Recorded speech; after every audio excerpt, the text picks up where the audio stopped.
Gjatë mbledhjes së 5 të Komitetit për Komunitete në Gjakov, Drejtoresha e Shëndetësisë dhe Mirëqenies Sociale Adelina Shehu Kola prezantoi planin për subvencionet në mbështetje të familjeve në nevojë nga komunitetet jo shumicë.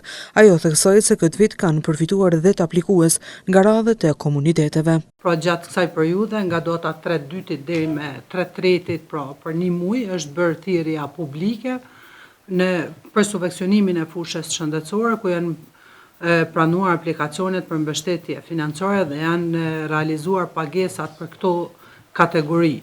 Nga total janë 301 aplikues dhe janë përzgjedhur 183, kurse refuzime janë 118. Nga minoritetet janë 10 përfitues, pra Rama, Ashkali, Egjiptian dhe 3 janë të komuniteteve bosnjak.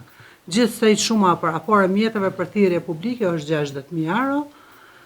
Edhe këto veç i kemi të shpërndane. Pjesën tjetër e kemi bo edhe vjet edhe si vjet për shkak të nevojave urgjente, në nështrimive të operacioneve ose ndaj skeneri që shkon të diagnostifikimi ndaj karcinomës që dyshohet ose të stendimit, atëherë na kemi lënë një fond urgjent për këto kërkesë. Te banimet sociale nga muaji mars-prill 2025 është hap thirrja publike për strehim të rasteve sociale, ku në këtë periudhë janë pranuar gjithsej 139 kërkesa, shtoi Shehu Kola. Pra nga muaji mars i datës 18/3 deri me 18/4 është hap thirrja publike për strehim të rastet sociale dhe banimet sociale. Në këtë periudhë raportuese në DSHMS janë pranuar gjithsej 139 kërkesa.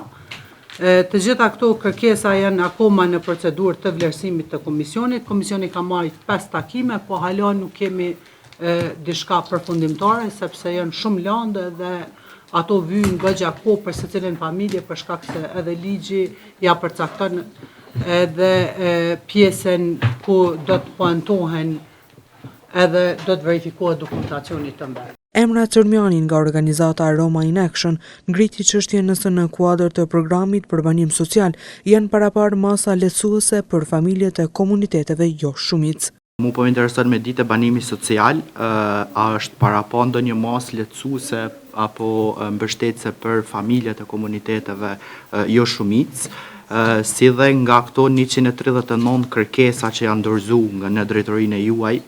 Më intereson me ditë, a ka pas normal në kontrollime të para të cilat janë bërë nga komisioni, familje nga komunitetet të cilat kanë aplikuar për të qenë përfitues të banimit social, si dhe në sa i përket konkursit e dim që ka qenë publike gjithçka, mu po më intereson me ditë, a janë parapa ndonjë masë lehtësuese dhe a janë të përfshin, pasi që në takimin në fundit kemi diskutuar dhe për 5 familje të cilët jetojnë në afërsi të lumit e Renik, të cilët janë të rrezikuar çdo herë nga vërshimet të cilët ndodhin nga rreshtet e shiut. I menjëhershëm ishte sqarimi i drejtoreshës Shehu Kola për pyetjen e drejtuar.